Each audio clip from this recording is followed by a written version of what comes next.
Okay, awesome. So to start off, this is just our agenda, a little overview of what to expect for today. So we're going to start off looking at the career development wheel, and then we'll talk about RIASEC, which is a concept to help you understand your career interests and how they might relate to your various job options. And we're actually going to give you some time today to take that assessment. So we'll take a little bit of a pause towards the beginning of our presentation to help you take that. And then we'll go over some resources that we have at UC Davis for career exploration, because we have so many.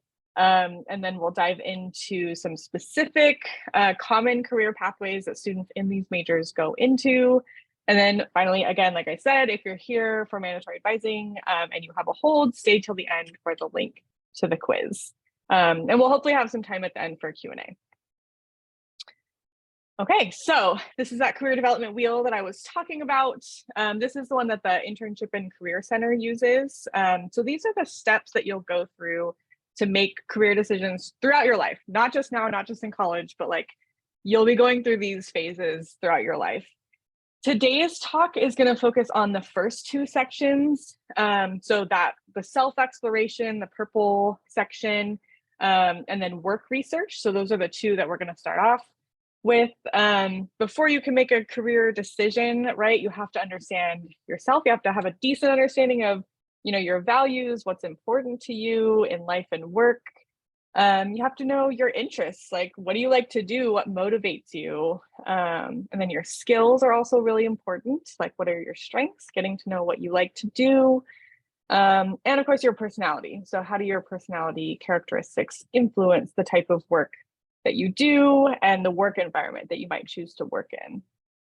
And then once you have a better understanding of yourself, work research is the next logical step, right? So that's where you kind of figure out what is out there, what kind of jobs exist in the world.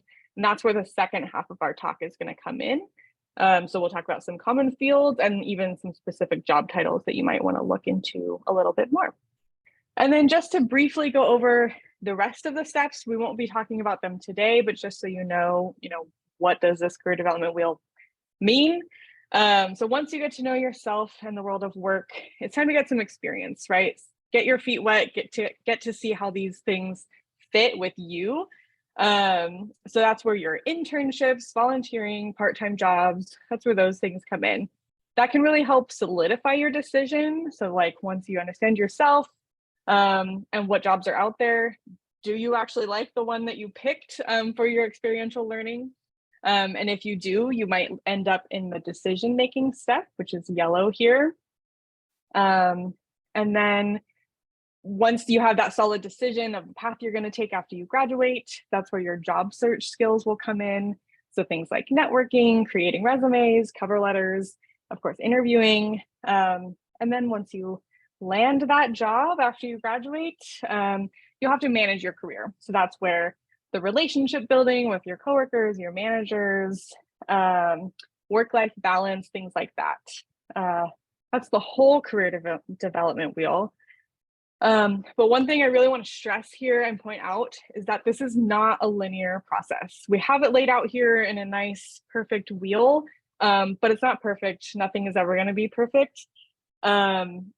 You're going to jump back and forth through these steps throughout your life and your career, and even in college right now. So you might end up in an internship thinking you might want to pursue, say, marketing, and then find out that you really don't like it that much. And then you might jump back to the green or the purple, self-exploration, work research. That's okay. So I just want to stress that, that once you make a decision, you don't have to stick with it forever. Okay. So like I mentioned in the beginning, we have some tools that we're going to talk about today. So RIASEC is one of those tools that can help you understand your interests and how they relate to your career decisions. So both people and careers are categorized into these 6 interest areas. So realistic, investigative, artistic, social, enterprising, and conventional. It's okay if you don't really know what all of those things mean. We're going to go into it in more depth soon. But first, we want to give you some time to do your assessment yourself. So Padone is going to put this in the chat. So we have a quick little assessment. And then once you have your code or your top 3 interests, we do have that second link there about how to explore. But we do want to give you some time today before we get into what these are all about. We want to give you some time to figure out what your interests might be so that the material will hopefully kind of sink in a little bit better because you know which ones you can focus on. We're going to pause the recording here. Recording again. Awesome. Thank you. Okay, so as you're finishing it up, this is just a little bit more detail on what these codes actually mean, what these interest areas mean. So in terms of people, because both people and careers are categorized into these different areas. So in terms of people, here's how you can understand these areas. So realistic are those people that like working with things, like working with your hands. I don't think I've seen any realistic so far in this. People that like working outdoors with machines, things like that. Investigative, which I've seen a lot of. These are people that like working a little bit more with ideas. So researching, analyzing, observing makes a lot of sense for psych and cog sci majors. We also saw a lot of artistic. So these are people that have a little bit of a creative streak. You like unstructured environments, self-expression, using your imagination. It could mean things like playing instruments and making art and writing, but it doesn't have to be. You can definitely bring in artistic flair into whatever career that you go into. And then social, these are people that like working with and serving people. So these are people that like teaching, training, counseling people, like serving others, basically. We've seen a lot of social so far. And then we have enterprising. These people also like working with people, but it's a little bit more about leading or influencing or persuading those people rather than serving them like social is. And then we have conventional. These are people that like working with data, more structured environments, more detail-oriented work. Okay, these are how you can see them in careers. So careers also fall into these categories. So here's just some examples. So the realistic are the doers. So these are like your mechanics, your x-ray techs. They could also be engineers, depending on the type of engineer. Investigative, these are the thinkers. So we have professors, doctors, programmers, also engineers, just depending on what kind of engineer, right? And then artistic, we have the creators. So these are your advertising, marketing, museum curators, writers, kinds of careers like that. Social, of course, we have the helpers, counselors, teachers, human resources, social work, careers like that. Enterprising, these are our persuaders. So these are like our CEOs, politicians, sales executives, people like that. And then conventional. So these are your organizers, your accountants, actuaries, bookkeepers. Of course, these are just like the individual letters, right? You all got about 3, I think I saw a 4. So your top categories, you'll have a mix of these things, a mix of features and interests that you have. So careers are usually a combination of these as well. So engineers are listed in multiple categories because there's different types of engineers and they have components of these different interest areas. Okay, and then I'm going to kick it over to Padone. All right, so now I'm going to be talking a little bit more about our majors and different degree types that can be related to your careers. And so what is the difference between an AB and BS degree? There are differences in major requirements between the degree types. So for the BS degrees, we require more STEM courses such as calculus and biology, and the major requirements are more structured and requiring courses for certain subject areas and for developing specific skills, like for example, in statistical analysis skills. And then for our AB major degree requirements, there are more options and flexibility to mix courses to fulfill major requirements. And so it could feel a little bit more customizable to your interests and particular subjects and skill areas. If you are interested in seeing the differences between the AB and BS degree types, between the psychology and cognitive science majors, we do have a comparison sheet on our website, so definitely feel free to check that out. And we also have a YouTube video explaining the differences as well, in which Jillian had shared into the chat. Next, please. And so now you might be thinking like, and asking the questions of, are there specific jobs or occupations that I can or cannot do due to the degree type that I choose to pursue? And if graduate schools care whether you earn a BS or an AB degree. In general, no, it makes little to no difference whether you choose an AB or BS, as long as you take the necessary prerequisite courses for the graduate program that interests you. An AB degree is usually sufficient if you'd rather not choose a BS emphasis, a degree. You should definitely plan your courses and co-curricular activities that prepare you for graduate school, no matter what your major is. And the strategy will shape you to become a better graduate school candidate than completing just the BS major alone. For psychology majors, you may find that some health programs like medical school, you can officially complete pre-health requirements by choosing the psychology biological emphasis. So that might be helpful for you.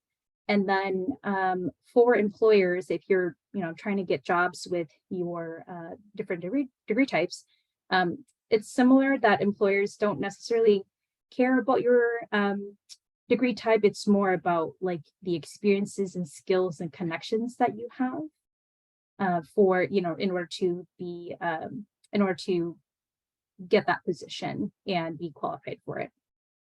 So we definitely want to emphasize that whichever degree type you choose to pursue, it doesn't necessarily limit you to certain career fields or graduate programs. It's more imperative that you review the prerequisites that are needed for that specific graduate program, along with like specific skills and experiences you need for that occupation, to really help guide you in which degree type might be a better fit. And so also important to note that not all majors and degree types necessarily lead to specific careers. There are multiple different pathways that can lead you to different careers that you want to pursue. Majors and degree types are really just the first step into a direction towards the pathway you are interested in pursuing. Next, please. And so we do have a lot of resources for career exploration specific to psychology and cognitive science on our Yellow Cluster website. So we'll put that in the chat as well. We have general career resources and information such as like what can you do with the major, graduate programs and like job databases. And then we also have specific information on pathways to therapy and counseling careers as well. If you go next. The Internship and Career Center has great career exploration resources where you can search up like research information. You can also search by your interest area. There is a psychology graduate employment data that might be helpful for you to see and review.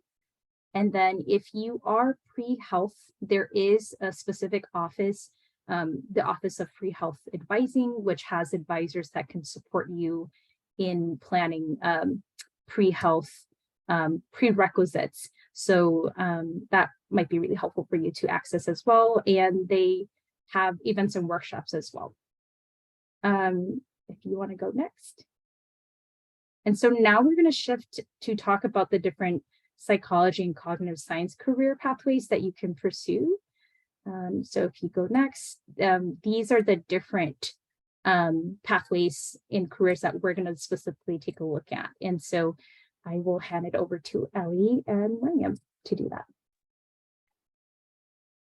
All right. Well, again, I'm Ellie and Miriam is also here, and we're gonna just go over all the different careers that you can pursue with your psych and cog sci degrees. Usually for non-student students who are like parents or people who are doing. Okay. All right. So the first category is therapy, counseling, and clinical psychology careers. So these are careers I think about relating to the psych Bachelor of Arts, but it's not the only major that you can pursue to get here. So we have clinical therapy careers, so marriage and family therapy, different other types of specialty therapists like art, sex, music therapists, and then counseling adjacent careers, so working in other fields but still counseling, so in education or as a religious leader, and so these kinds of careers generally require a master's, some require a doctorate or this is kind of closely oriented with the Bachelor of Arts for psych. So I would email. Okay, and then next, industrial and organizational psychology. So instead of working, helping to resolve the mental health of individuals, these careers are focused on businesses and like interpersonal issues at a business, in addition to helping out with recruitment and training and just making sure employees are doing their best work and can improve. So some examples of these jobs are human resources, project management, policy, training. There are a lot of different jobs you can do within this field. And then the next is healthcare and medicine. So there are a lot of pre-health students here at Davis, many different majors. And so there are a lot of resources for health-related careers. So we do have and health-related internships, a whole database system with past times and the whole deal to get you placed in an internship if you're interested in a health career. We also have health professions advising, so whole advising department designed directly for pre-health students. And so they can help out with making sure you know the your prereqs for grad school and exploring programs and just getting general guidance. And then we also have some links if you know you want to go into health or you just want to explore different kinds of careers. We have our public health career guide and health admin and equity jobs, which also could kind of fall under this category.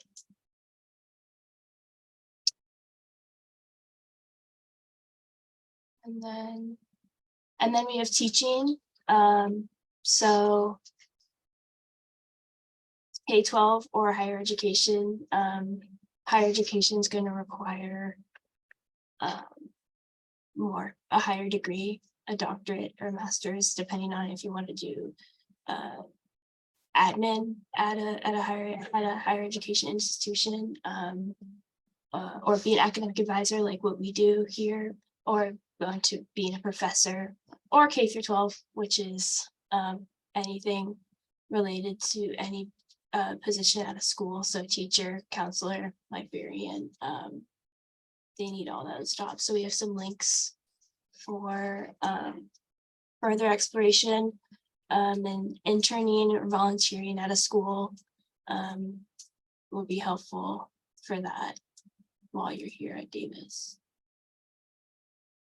And then business and management. So this kind of like blends in with the institutional organizational psychology, except it focuses more on just like classic business jobs, so accounting and management.